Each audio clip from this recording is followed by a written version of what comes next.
The resource that I'll be using is a picture storybook by Mem Fox called Whoever You Are.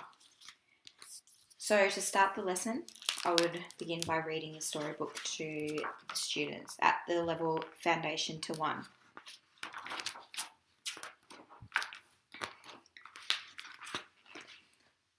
Little one, whoever you are, wherever you are, there are little ones just like you all over the world. Their skin may be different from yours, and their homes may be different from yours. Their schools may be different from yours, and their lands may be different from yours.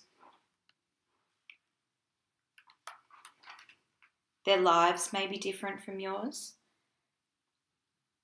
and their words may be very different from yours. But inside, their hearts are just like yours. Whoever they are, wherever they are, all over the world. Their smiles are like yours, and they laugh just like you. Their hurts are like yours, and they cry like you too. Whoever they are, wherever they are, all over the world. Little one, when you are older and when you are grown, you may be different.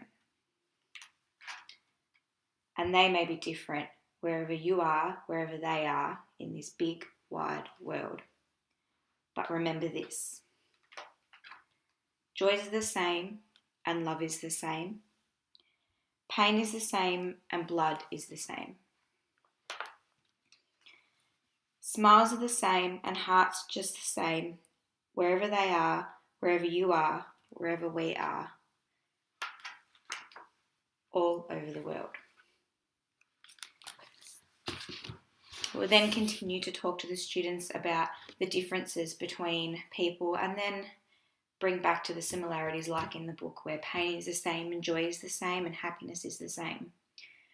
From this, I wouldn't straight away introduce the different religions and worldviews, particularly because it is for such a low level.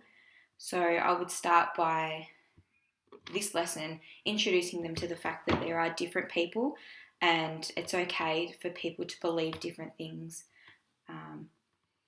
and the activity would follow. So in the classroom I would have a large world map bigger than this and it would be pasted somewhere on the wall. I would introduce them to an already made handprint and then I would model to them what I would expect of them because they are at a low level and foundation level tends to respond better to seeing things be done. So I would start by tracing my own handprint and really emphasising that all of our handprints are very different. So just like in the book, our handprints, are different. So really reinforcing that there is difference in the world with people. And eventually I'd be getting to, as the year went on or, the following year, that people do believe in different things. So they might believe in God or they might not believe in any religion and, whatever they do believe, that is okay. So I would trace my handprint and this is what the students would do to follow.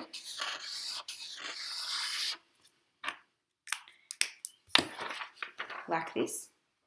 And then I would ask them to write on it. Either they could choose, so I would have a whiteboard and write down a lot of sentences so I get some feedback from the students of things we could write in our handprint. So they can either write we all or my. So students can talk about my, so something that individualises them, so something that brings them to be different. So I could say, my family has 3 people in it, and I would write that. And not everybody's family does have 3 people in it, so it really individualises the difference and shows the difference. So my family. and for the sentence with we all, so something that makes us the same.